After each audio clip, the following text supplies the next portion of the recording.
Chennai KK நகர் PV ராஜா மன்னார் சாலையில இயங்குற இந்த SR tiffin சென்டர்ல 13 வயசு விஷாலினி இந்த கடையில தன்னோட அப்பாவும் அம்மாவும் படுற சிரமத்தை பார்த்து படிப்பு போக தன்னோட ஓய்வு நேரத்துல புரோட்டா மாஸ்டராகவும் தோசை மாஸ்டராகவும் செயல்படுறாங்க. பெற்றோரோட ஏழ்மை சூழல் இந்த சிறுமிய தன் படிப்புக்கும் இந்த கடைக்கும் செலுத்துற உழைப்புக்கு நடுவுல எப்படி போராட வைக்குதுங்கிறத பாக்குறப்போ ஒரு பக்கம் மனசுக்கு பாரமாகும், இன்னொரு பக்கம் வாழ்க்கை மீது நம்பிக்கையும் கொடுக்குது.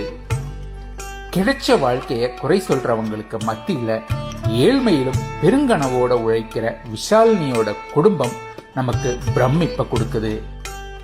கலெக்டர் ஆன ஆசை, இந்த மாதிரி அம்மாவுக்கு இந்த மாதிரி கஷ்டம் கொடுக்கக்கூடாது, அம்மா அப்பா மாதிரி நம்ம கஷ்டப்படக்கூடாதுன்னு எனக்கு அதே ஒரு நோக்கம். கல்லில் இருக்க வேலையெல்லாம் பார்ப்பேன், தோசை போடுறது, இங்கே பரோட்டா போடுவேன், அப்புறம் வந்து வரவங்களுக்கு சாப்பாடு வச்சு கொடுக்கறது, பார்சல் பண்ணுறது, பிளேட் கழுவி வச்சு கொடுப்பேன்.